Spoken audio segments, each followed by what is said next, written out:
Nararamdaman mo ba na parang para sa'yo talaga ang pagyaman pero laging may humaharang? Virgo, makinig ka ng mabuti dahil pagkatapos ng susunod na full moon, magsisimula na ang iyong timeline ng kayamanan. Hindi lang ito basta swerte. Ito ay divine timing. Matagal ka nang pinagmamasdan ng universo, sinusubok ang iyong pasensya. At ngayon ikaw na ang nakatakdang sumunod. Pero mangyayari lang ito kung alam mo ang tamang gagawin sa gabing iyon. Isang simpleng ritual, isang tahimik na hangarin at pwedeng magbago ang takbo ng buong buhay mo. Huwag kang mag-scroll palayo. May dahilan kung bakit natagpuan mo ang mensaheng ito. Dahil baka, ito na nga ang sandaling magbabago ang lahat para sa'yo. Virgo, may makapangyarihang nangyayari ngayon sa kalangitan, at nakatuon ito mismo sa'yo. Ang paparating na full moon ay hindi basta-basta. Taglay nito ang isang enerhiya na kayang magbukas ng pintuan ng kasaganaan, pero para lang sa mga taong alind, handa, at bukas ang espiritu. At ikaw? Sapat na ang paghihintay mo. Ang mga pagkaantala, hirap, at mga pagkakataong muntik na pero hindi natuloy, hindi yan aksidente. Bahagi yan ng proseso. Dahil ang universo, hindi basta nagbibigay ng yaman sa kahit sino kundi sa mga tunay na handa. Sa video na ito, ilalantad namin kung paano magsisimula ang iyong wealth timeline pagkatapos mismo ng susunod na full moon. Malalaman mo ang mga palatandaan, ang ritual, at ang mga lihim na dapat iwasan para hindi ka mablock. Kaya manatili ka hanggang dulo dahil itinadhana talagang marinig mo ito ngayon. Hindi pa huli ang lahat. Bubukas na ang cosmic door at ang susunod mong hakbang, maaaring baguhin ang iyong kapalaran habang buhay. Full moon energy para sa Virgo. Ang paparating na full moon ay hindi lang basta isa pang yugto sa kalangitan, ito ay parang spiritual alarm clock para kay Virgo. Ang buwang ito, na sumisinag sa buong lakas, ay parang cosmic spotlight at nakatutok mismo sa iyong kapalaran. Nangyayari ito sa isang pambihirang energetic alignment kung saan ang mga earth sign tulad ng Virgo ay nagiging magnetic sa pera, katatagan, at pangmatagalang yaman. Pero, bakit napakahalaga ng full moon na ito? Dahil ito ay konektado sa harvest cycle ng taon, panahon na sinusukat ng universo ang iyong pagsisikap, pasensya, at panloob na paglago. At ikaw, Virgo, matagal ka nang nagtatanim ng mabubuting binhi, tahimik kang nagsisikap, nananatiling mapagkumbaba, nagsasakripisyo kahit walang nakakakita. Ngayon, dala ng buwan ang sagradong gantimpala. Parang bumulong ang kalawakan. Hindi ka sumuko kaya ngayon, ikaw ay angat. Sa gabing ito ng full moon, mararamdaman mo ang kakaibang enerhiya sa paligid mo. Mga panaginip na parang totoo. Bigla ang kilabot sa katawan. Isang tinig sa loob mo na nagsasabing may paparating ni. Huwag mo itong baliwalain. Ito ang mga spiritual confirmations na nagbabago na ang iyong vibration. Ang nagbibigay ng kakaibang lakas kay Virgo sa yugtong ito ay ang iyong likas na koneksyon sa kaayusan at detalye. Pinamumunuan ka ni Mercury, planeta ng komunikasyon at kaliwanagan. At kapag tinamaan ng full moon ang iyong chart, hatid nito ang divine clarity tungkol sa iyong landas sa pera. Ibig sabihin, mas malinaw mong makikita ang mga bagay. Mapapansin mo ang tamang oportunidad. Unti-unting mawawala ang kalituhan na bumabalot. Pero ito ang sikreto na hindi alam ng marami. Hindi nagbibigay ang full moon sa mga naghihintay lang. Nagbibigay ito sa mga kumikilos. Malakas ang enerhiya nito pero para lang sa mga handang tumugon. Sa 3 gabi sa paligid ng full moon, mas mataas ang enerhiya ni Virgo. Kung magsasalita ka, makikinig ang universo. Kung isusulat mo ang iyong mga pangarap, nagiging blueprint ito ng hinaharap. Kung gagawa ka ng maliit na ritual, kahit simpleng pagsindi ng kandila na may intensyon, pwedeng tumagal ang epekto nito ng linggo o kahit buwan. Dito magsisimula ang tunay mong paglalakbay. Ang lunar portal na ito ay magbubukas ng window ng pagbabago, pero gaya ng lahat ng bintana, magsasara rin ito kalaunan. Kung kikilos ka, makakaalin ka. Kung pababayaan mo lang muling maglalaho ang oportunidad. Kaya Virgo, itanong mo sa sarili mo ngayon. Handa ka na bang tahakin ang pintuang binubuksan ng buwan para sa'yo? Dahil sa susunod na bahagi ng mensaheng ito, ilalantad ko ang eksaktong wealth timeline na paparating sa'yo. At maniwala ka, mas makapangyarihan ito kaysa inaakala mo. Virgo's wealth timeline isiniwalat. Virgo, ngayong nabuksan na ng full moon ang cosmic gateway. Panahon na para maintindihan mo ang eksaktong landas na tatahakin ng iyong wealth timeline. Dahil hindi sabay-sabay ibinibigay ng universo ang lahat ng biyaya.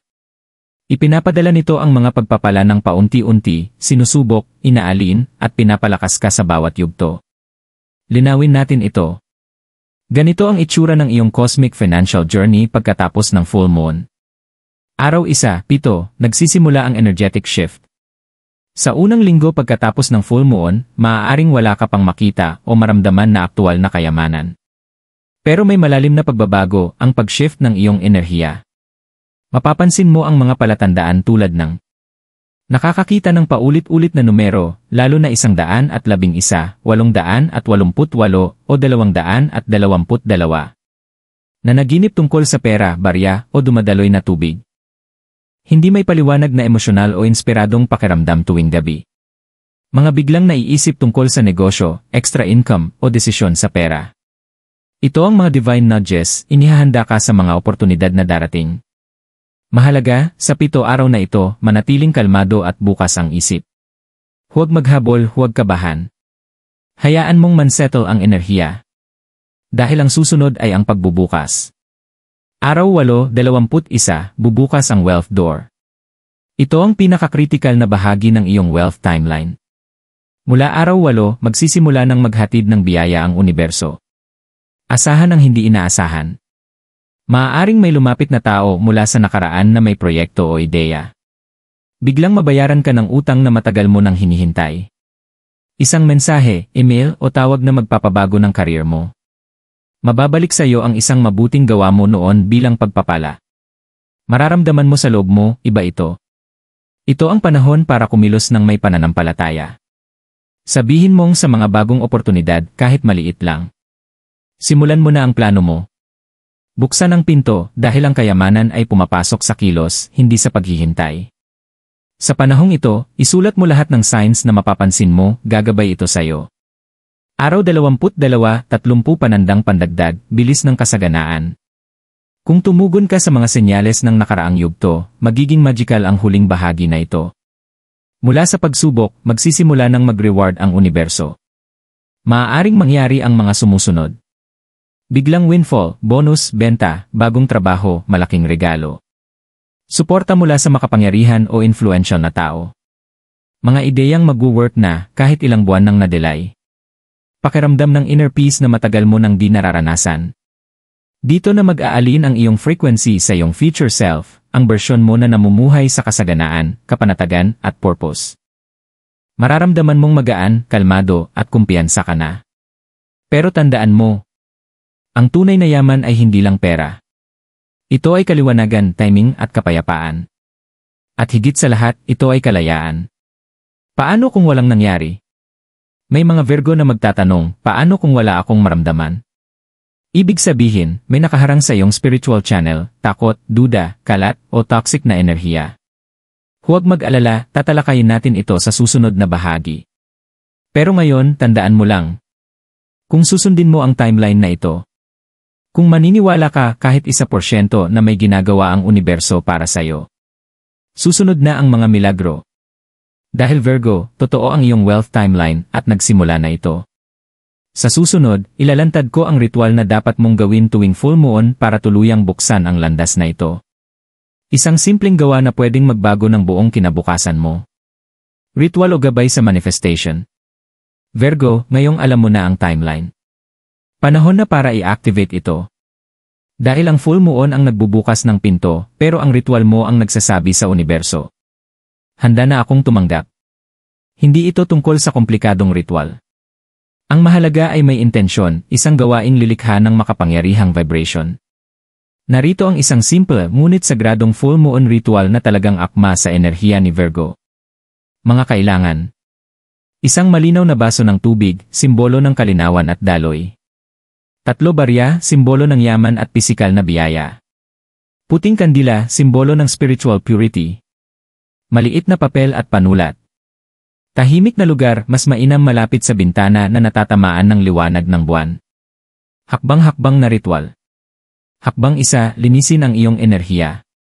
Bago magsimula, mag-shower o maghugas ng kamay at mukha gamit ang maligamgam na tubig. Sindihan ang kandila at umupo ng tahimik. Pumikit, huminga ng malalim at sabihin. Pinapalaya ko ang lahat ng hadlang, takot, at pagdududa. Handa na akong tumanggap. Hakbang 2, isulat ang iyong intention. Sa papel, isulat ang linyang ito. Ako, iyong buong pangalan, ay binubuksan ang aking landas tungo sa yaman, ginagabayan ng full moon. Handa na ako sa banal na kasaganaan. Sa ibaba nito, isulat ang 3 bagay na ipinagpapasalamat mo. Tandaan, ang pasasalamat ay magnet ng biyaya. Hakbang 3, moonlight charging. Ilagay ang 3 barya sa baso ng tubig. Ilagay ang basong ito malapit sa bintana para maabsorb ng tubig ang liwanag ng buwan magdamag. Habang ginagawa ito, mahina mong sabihin. Habang tinatamaan ng liwanag ng buwan ang tubig na ito, naway dumaloy ang kayamanan sa aking buhay ng madali at may biyaya. Hakbang 4, wealth affirmation. Habang nakatingin sa kandila, ulitin ng 7 beses ang affirmation na ito. Ako ay nakaalin na sa yaman na para sa akin. Damang-dama mo habang binibigkas mo ito. Hakbang 5, isara at matulog. Patayin ang kandila ng may pasasalamat. Iwanan ang tubig sa bintana magdamag. Kinabukasan, ibuhos ang tubig sa halaman o puno, ibinabalik ito sa kalikasan na may pasasalamat. Itago ang mga barya sa iyong wallet o bag. Ito na ngayon ang iyong energy anchors, paalala ng vibration na iyong kinlaim sa ilalim ng full moon. Bakit ito gumagana? Virgo, likas kang mahalaga sa ritual, detalye, at intensyon. Hindi lang ito simbolo, ina-activate nito ang koneksyon mo sa lupa, buwan, at iyong higher self. Nililinis nito ang kalituhan at tinatanggap ang tamang direksyon. Huwag maliitin ang kapangyarihan ng maliliit ngunit sagradong gawain. Nagbubukas ito ng mga pintuang spiritual na hindi kayang ipaliwanag ng lohika. At kapag ginawa mo ang ritual na ito ng may totoong paniniwala, mararamdaman mo ang pagbabago. Sa iyong puso. Sa iyong enerhiya. At hindi magtatagal sa iyong realidad. Sa susunod na bahagi, ilalantad natin ang mga block at nakatagong kaaway na maaaring magpabagal o sumira sa timeline na ito. At paano mo mapoprotektahan ang sarili mo bago pa mahuli ang lahat. Babala, harang at mga palatandaan. Virgo, ngayong nakita mo na kung paano magsisimula ang iyong wealth timeline at kung paano ito i-activate gamit ang full moon ritual. Dapat mong maintindihan ang isang mahalagang katotohanan. Ang universo ay malayang nagbibigay pero sinusubok din kung sino ang tunay na handa. May mga puwersa, ugali, at maging mga tao na maaaring humarang sa enerhiya na para sa iyo. Hindi lahat ay halata. Minsan, ang iba ay nagkukunyari pang kaibigan. Minsan, galing mismo sa sarili mo, takot, guilt, at self-doubt. Tukuyin natin sila isa-isa. Harang #1, kalat sa isipan at sobrang pag-isip. Bilang Virgo, malakas ang iyong isipan, pero minsan, sobra ito. Analytical ka, mahilig mag-alala, at paulit-ulit binabalikan ang mga pagkakamali. Nagkakaroon ng static sa iyong spiritual channel. Sinusubukang ihatid ng universo ang biyaya, pero mas malakas ang ingay ng iyong pag-aalinlangan kaysa pananampalataya. Palatandaan. Palagi mong iniisip paano kung hindi gumana, o baka hindi totoo ito. Habang dumadami ang pagdududa, lalong natatagalan ang pagdating ng yaman. Anong dapat gawin? Sa linggo ng full moon, isulat sa journal ang lahat ng negatibong naiisip. Pagkatapos, sunugin o punitin ang papel. Linisin ang isipan, linisin ang daan. Harang #2, makalat na pisikal na espasyo. Ang pera ay enerhiya. At hindi makakadaloy ang enerhiya sa bahay, kwarto, o wallet na magulo, sira, o mabigat ang espiritu. Palatandaan.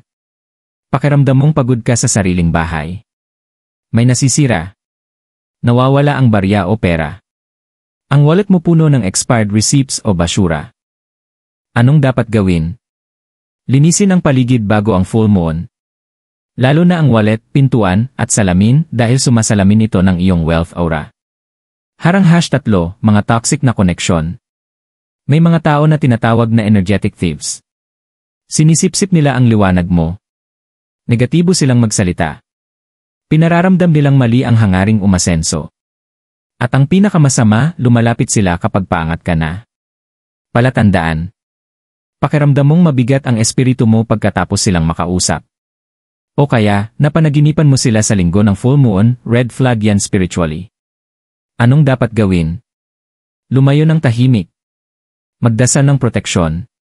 Gamitin ang simpleng linyang ito. Pinapalaya ko ang anumang enerhiya na hindi kabilang sa aking wealth timeline.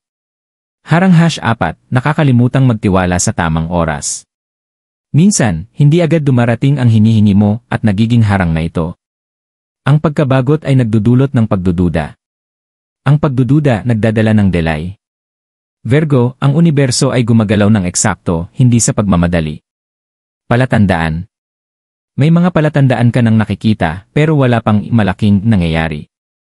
Nagsisimula kang mag-isip, baka guni-guni ko lang ito. Anong dapat gawin? Huminga ng malalim. Tandaan. Hindi nagmamadali ang buwan para maging full. Ang timeline mo ay dahan-dahang bumubukas kahit hindi mo agad makita. Mga palatandaan na tama ang iyong landas. Kapag naranasan mo ito sa mga darating na araw, ibig sabihin gumagana ang ritual mo at umiikot na ang iyong wealth timeline. Nakakakita ka ng mga barya sa daan o random na pera sa di inaasahang lugar. Nagigising ka sa pagitan ng 2-4 oras na sinasabing nagsasalita ang mga ninuno. May naririnig kang kanta, pangalan, o linyang parang para talaga sa'yo kahit random. May biglang kilabot o pakiramdam ng kapayapaan pagkatapos mag-meditate o mag-journal. Ito ay mga divine confirmation. Hindi sila dumarating sa paputok kundi sa frequency. Virgo, ang bahagi ng paglalakbay mo ngayon ay tungkol sa proteksyon at kamalayan. Nabuksan mo na ang pinto, siguraduhin mong manatiling bukas ito. Sa susunod, aalamin natin kung paano naapektuhan ng ibang zodiac signs ang daloy ng iyong yaman, sino ang tunay na sumusuporta, at sino ang lihim na humaharang sayo. Zodiac Cross Influence. Virgo, habang napakalakas ng iyong personal na enerhiya ngayong full moon, tandaan na may papel din ang iba pang zodiac signs sa paligid mo. Bawat tanda ay may sariling vibration. At depende kung sino ang madalas mong kasama, kaibigan, minamahal, o katrabaho, ang kanilang enerhiya ay pwedeng magpalakas ng iyong kasaganaan o makaharang sa iyong timeline.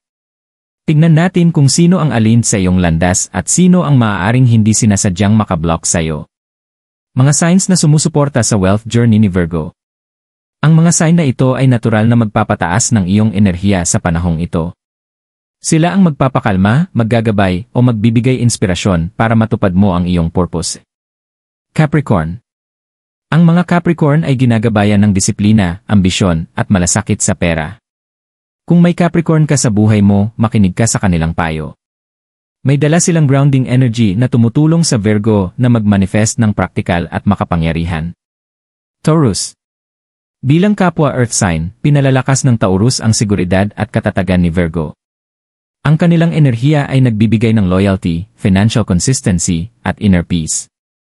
Ngayong full moon, maaaring maging mensahero pa ng kasaganaan ang Taurus, maaaring magbigay ng ideya o tulong ng hindi inaasahan. Cancer. Kahit hindi Earth sign, nagbibigay ang Cancer ng malalim na emotional at intuitive support.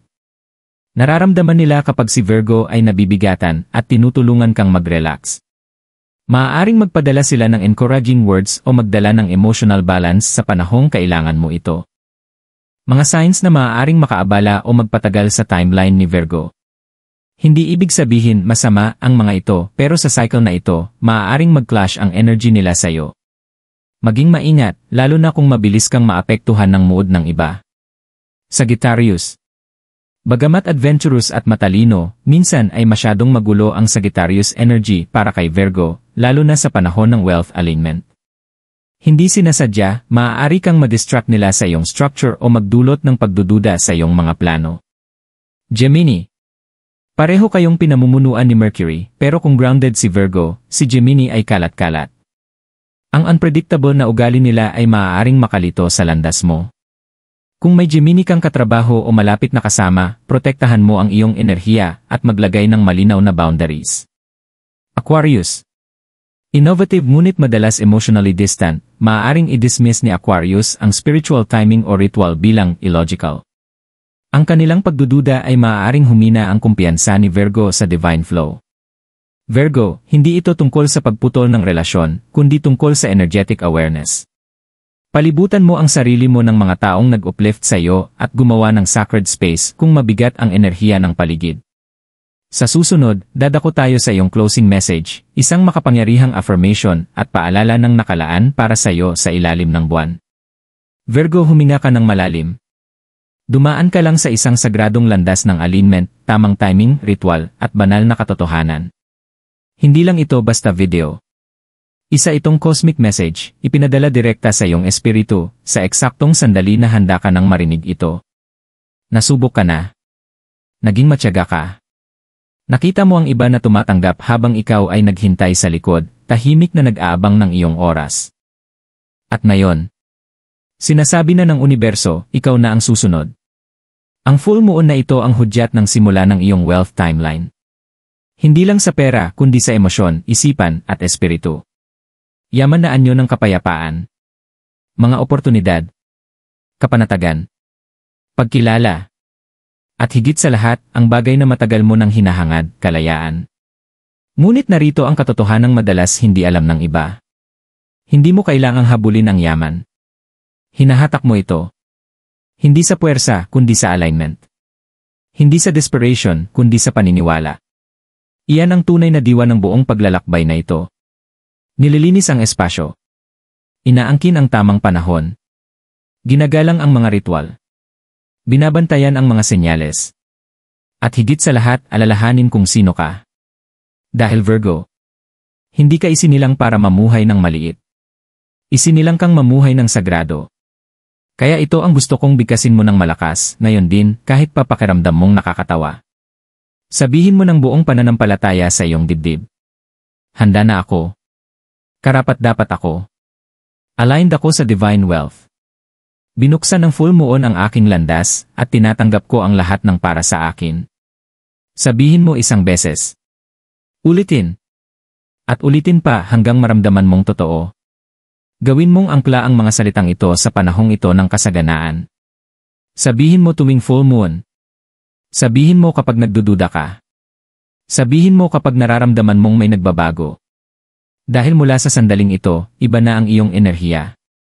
Ginising mo na ang isang sinaunang, makapangyarihan, at banal na lakas sa loob mo. Sa huling bahagi, bibigyan kita ng isang maikli at makapangyarihang call to action, para maselyuhan mo ang mensaheng ito, ma-engage ang iyong audience, at maimbitahan silang sumama sa paglalakbay.